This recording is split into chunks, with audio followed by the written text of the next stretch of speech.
The gala was the event of the season. Glittering chandeliers, velvet-lined walls, and silver trays floated through the crowd like a dream. Everyone who mattered was there: socialites, CEOs, fashion editors, and heirs whose last names echoed through legacy institutions. It was the kind of evening where appearances ruled everything, and that's exactly why no one noticed her when she arrived. Amira stepped out of the car wearing a soft ivory dress, elegant but understated, with no designer logo, no loud sparkle. Her hair was pulled back into a smooth bun, and her heels were sensible, not sculptural. She carried no clutch, wore no diamonds, just herself, and a quiet grace that didn't scream for attention. The doorman didn't open the door for her. A couple behind her swept past in glittering couture, and the red carpet lights turned away. Inside, no one checked her name. No one offered a welcome drink. The guests moved around her as if she were part of the wallpaper. A woman in pearls bumped her shoulder without a glance and muttered, "The waitstaff really should be trained better." Amira stood still, letting the insult pass through her like wind. She had not come to impress. She had come to support. What no one at the gala knew was that the woman they brushed aside had a last name none of them would recognize, but a husband whose name was the only reason this event existed in the first place. He had written the check, covered the venue, paid the performers, sponsored the silent auction. Every crystal in the chandelier above their heads hung because of him. And tonight, for the first time, she had asked to come along, not to make a statement, just to be present. But by the end of the evening, presence would be the last thing anyone could ignore. Amira quietly moved through the grand ballroom, her eyes scanning the room without expectation. She paused near the long marble table where hors d'oeuvres were arranged like sculptures, perfect, pristine, and untouched. A waiter walked by offering champagne to a cluster of guests nearby, but skipped her entirely. Across the room, a group of women in designer gowns stood in a perfect circle, laughing over something shallow and shiny. One of them noticed Amira and nudged another, whispering behind a crystal glass. They all glanced over, briefly, and dismissed her with a wrinkle of the nose and a turn of the shoulder. "Is she one of the caterers?" one asked, not softly enough. "No," another replied. "She must have slipped in. No one with real standing shows up looking like that." Amira didn't flinch. She had heard worse. She found a small seat near the corner of the ballroom by a display of auction items, weekend getaways, private art tours, and exclusive wine tastings. She studied them quietly, reading the fine print while the rest of the guests brushed past her like wind. At the center of the room stood one of the gala's hosts, Evelyn Hale, a silver-haired socialite in a scarlet gown dripping in diamonds. She was laughing with a state senator, then pivoted toward the microphone at the edge of the stage. "Good evening, ladies and gentlemen," she called, her voice crisp and elegant. "Before we begin tonight's main program, I'd like to thank the generous donor who made all of this possible. Though he couldn't attend in person." The side doors opened. Every head turned. Amira stood up. Because the man walking through those doors wasn't late. He wasn't expected. He wasn't on the guest list. But he was hers.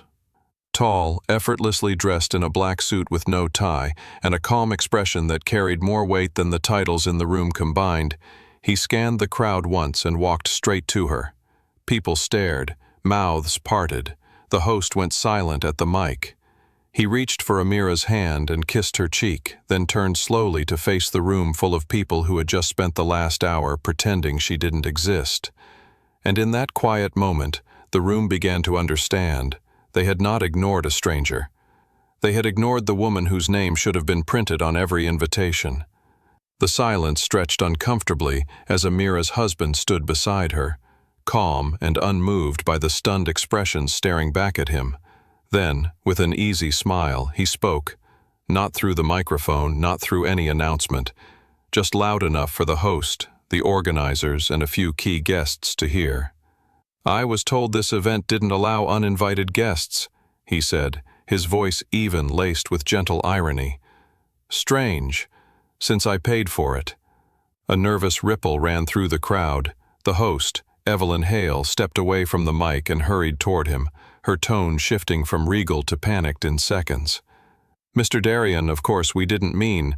We weren't aware she was with you." He held up a hand. "That's the problem.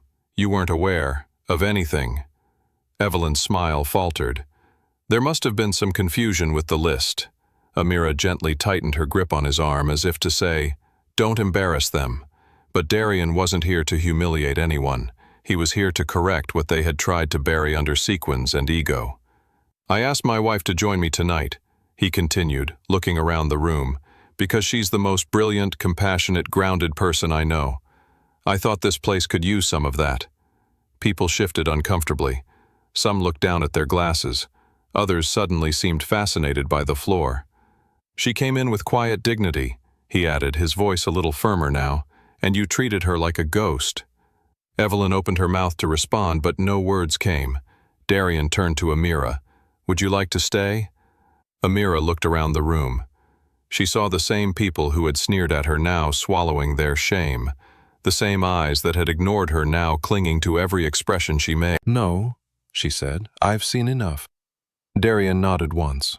Then he stepped past Evelyn and reached the event coordinator near the stage. "Shut it down," he said calmly. The man blinked. "Sir?" "You heard me. The event is over. But the program hasn't even—" "It won't." Within moments, the music stopped. The catering staff, confused but obedient, paused mid-service. Lighting technicians stepped away from their panels, and slowly the murmur spread across the gala like a chill. It's being canceled. Not delayed, not postponed. Canceled. By the man who funded every dollar of it. And all because they failed to see the worth of the only woman who mattered that night. The grand chandelier above the ballroom dimmed as murmurs grew louder. Guests looked around in disbelief, clinging to their glasses and clout, unsure whether to protest or pack up. Some still hoped it was a dramatic joke, a publicity stunt perhaps, to tease a surprise act. But then the curtains over the stage were drawn closed. The music that had once filled the air faded completely. Staff began moving quietly across the floor, collecting plates and signaling the night's end. No one could process it. The gala, the most exclusive event on the city's social calendar, was ending early. Not because of weather, not because of a scandal, but because a simple woman in an ivory dress had been treated as invisible. Amira and Darien walked calmly toward the exit as the crowd reluctantly parted to let them through.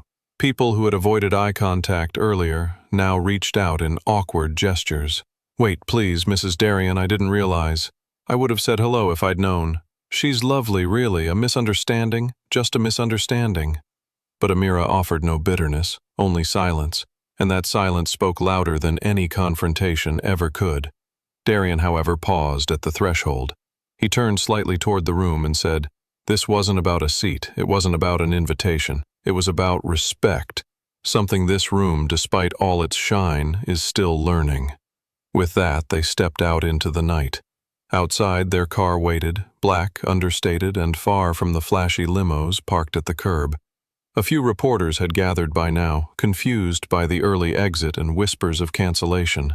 One bold journalist approached as they reached the car door. "Mr. Darien, any comment on why you shut down the event tonight?" Darien smiled faintly but didn't stop walking. Amira opened the car door herself, no need for a chauffeur's hand. As Darien slid in beside her, he finally said, "The moment a room treats my wife like she's nothing is the moment that room loses everything." The door shut, the car pulled away, and behind them the most glamorous event of the year remained silent, its gold-trimmed halls echoing with the lesson no spotlight could stage. News of the gala's abrupt cancellation spread like wildfire. By morning, headlines buzzed with speculation. Billionaire ends gala over mysterious woman. Quiet guest causes city's most exclusive event to collapse. Who is the woman beside Darien Blackstone? Social media feeds exploded with blurry phone videos and wide-eyed tweets, each claiming a different theory, some ridiculous, others surprisingly close to the truth. But Amira didn't read any of them. She spent the morning watering her balcony plants, wearing an oversized sweater and loose braid, as if the world hadn't turned upside down overnight. When Darian came in from his early meeting, he found her humming softly while tucking a blooming lavender sprig into the soil. "Do you want to know what they're saying about you?" he asked, setting his phone on the counter. Amira shook her head. "They'll say what they need to. It's what they remember that matters." He smiled. "And what do you think they'll remember?" She looked up, eyes steady. "That silence can be powerful, that not every lesson needs noise." And she was right, because while the upper circles tried to spin excuses and reframe narratives, something had shifted. Invitations to future events started arriving in more humble formats. Influencers who once curated perfection now posted about the importance of kindness. One fashion columnist even wrote a piece titled, "The Woman Who Shut Down the Room Without Saying a Word." Behind the scenes, Darian made quiet moves too. He pulled funding from several elite institutions that had stood behind the gala's organizers. He redirected the money toward new community programs, events open to all, regardless of name or status. When asked why, he simply said, "It's time we invested in character over costumes." But the most telling change happened when one of the gala's board members personally visited Amira at a small bookstore she volunteered at once a week. She came alone, without press or pretense, and waited patiently by the register until Amira looked up. "I owe you an apology," the woman said. "Not because of who your husband is, but because I should have seen you for who you were, before anyone else did." Amira didn't offer immediate forgiveness. She offered something better, a smile. And from that day on, people began to realize this quiet woman wasn't just the billionaire's wife. She was the reason the billionaire changed everything. Months passed, and the night of the gala became a turning point not just for Amira and Darian, but for an entire circle of elite society that had long thrived on exclusion. Whispered mentions of the woman in ivory transformed from curiosity to admiration, and eventually to inspiration. She never stepped into the spotlight, never granted interviews, never posted a single photo online, and yet, her silence echoed louder than any PR campaign ever could. A year later, another gala invitation arrived, gold embossed and addressed with elaborate calligraphy. This time it was hosted by a newly formed foundation dedicated to equality in arts and education, built from the ashes of the old charity's funding and restructured with Darian's guidance. The invitation wasn't to a ballroom, it was to a garden, open air, no red carpet, no guest list, no velvet ropes. Amira arrived with Darian, not fashionably late, not styled by any elite designer. She wore a soft blue dress and a pair of earrings her mother had given her when she graduated college. As she walked in, people didn't stare in confusion this time. They stood, not because they were told to, but because they wanted to. A young girl from the neighborhood, dressed in a second-hand dress 2 sizes too big, nervously approached Amira with a handmade notebook. "I want to be like you," she whispered. "But I don't know where to begin." Amira crouched down, met her eyes, and said, "Begin where they think you won't belong, then stay long enough to change the room." The girl smiled, gripping the notebook tighter. Later that evening, under soft garden lights and the hum of string instruments, Amira stood beside Darian as he gave a brief speech, not about money, but about value, not about power, but presence. Then he raised his glass and said, "This event exists because someone once told my wife she did not belong. What they didn't know is that she was the only one who did." The crowd raised their glasses. And in that moment, surrounded by laughter and light, not spotlight, but warmth, Amira didn't need diamonds or applause. She had something better, a room that had finally learned to see her, not because of her name, but because of who she had always been.